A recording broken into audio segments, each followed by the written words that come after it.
Mula na maranasan ng sistema ng PUV modernization, pabor daw sa programa ang ilang driver ng modernized jeepney dahil sa mga benepisyo at siguradong kita. Ayon naman sa LTFRB, pwede pang bumiyahe ang mga tradisyonal na jeepney basta hindi pa kakarag-karag at nakapag-consolidate na.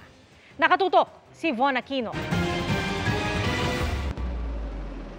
3 taon ding tsuper ng ordinary jeepney si Nelson Calungsod bago naging driver ng modernized jeep na biyaheng Kogyo-Cubao.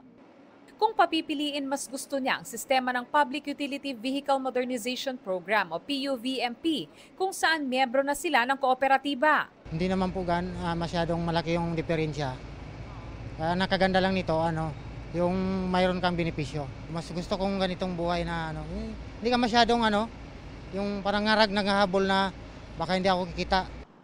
8,600 pesos per day raw ang kota nila. Pero kapag nalampasan ito, may overtime pay na sila. Sa dagsa ng pasahero noong Christmas season, 25,000 pesos daw ang take-home pay niya. Maging si Daniel Alcober na dating UV Express driver, mas okay raw ang kita niya sa minamanehong modernized jeep. Sa UV, ikot ka ng ikot. Dito, ayan, nakapila kami. May pila dito. Well, okay dito. Ang mga PUV drivers na hindi pa nakakasali sa mga kooperatiba, tutulungan naman daw ng Office of Transportation Cooperatives. Sa mga drivers, before the end of December, nag-contact na po yung opisina namin sa mga cooperatives nationwide. Not only cooperatives, nag-contact na rin kami sa mga Federation of Cooperatives, and we already relayed to them our concern that the drivers of these operators na hindi nag-consolidate, baka pwede nating pwede niyong kunin para mabigyan ng trabaho. 100% po ay tutulong sa mga nakausap ko.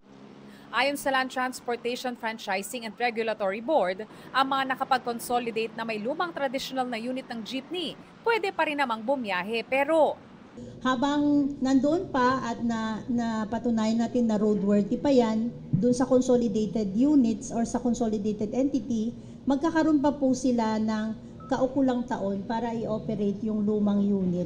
Pero meron po siyang timeline na after 27 months, most likely, all the units would have been converted or replaced by a new and modernized. Isinusulong naman ni Senator Francis Tolentino na sa pag-arangkada ng PUV modernization, panatilihin sana ang iconic jeepney design dahil bahagi na raw ito ng ating kasaysayan, kultura at tradisyon. Para sa GMA Integrated News, Von Aquino, nakatutok, 24 oras. Mga kapuso, patuloy na tumutok sa mga balita, mag-subscribe sa GMA Integrated News sa YouTube. Sa mga kapuso abroad, samahan niyo kami sa GMA Pinoy TV at www.gmanews.tv.